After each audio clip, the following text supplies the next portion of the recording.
Whereas the office of Lawi Rwodi Acholi was created to promote and preserve Acholi heritage by providing good leadership to Ker Kwaro Acholi,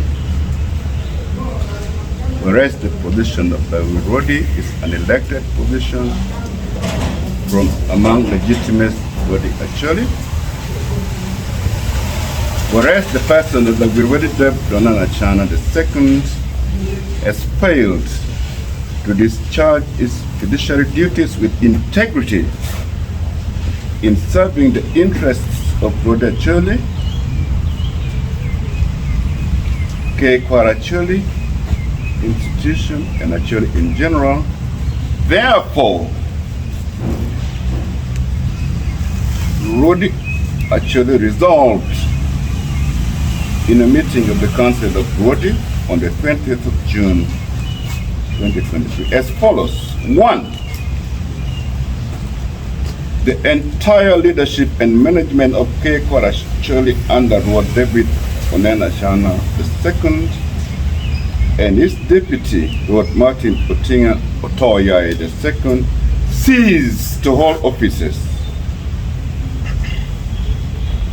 or cease to carry out duties of their respective offices as Lawi Rwodi and Deputy Lawi Rwodi with immediate effect. 2. Rwot David Onen Achana should give an account and an inventory of assets of Ker Kwaro that have accrued to this body. It should give this account within the period of 14 days.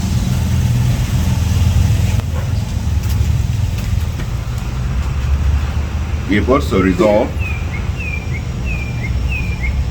and put in place an interim leadership to be chaired by Rwot Richard Santo Apere of Pagak,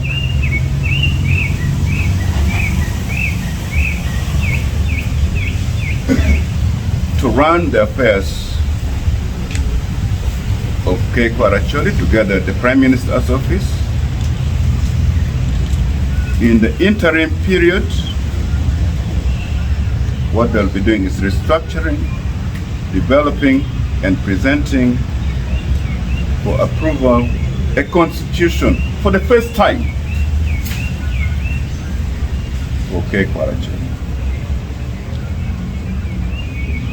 Rwot Santo Apere will be deputized in this by Rwot Otinga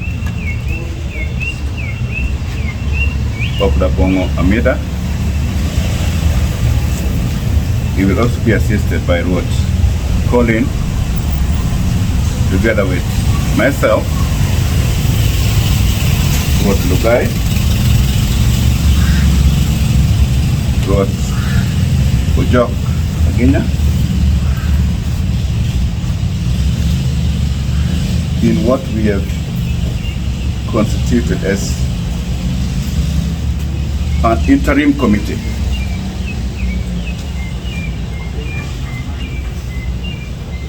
This interim committee has 3 months to reorganize and restructure the organization that is Ker Kwaro Acholi. In the event this work is not complete and the time is not sufficient, the period for them to undertake this task will be extended by a further 3 months. This is our press statement.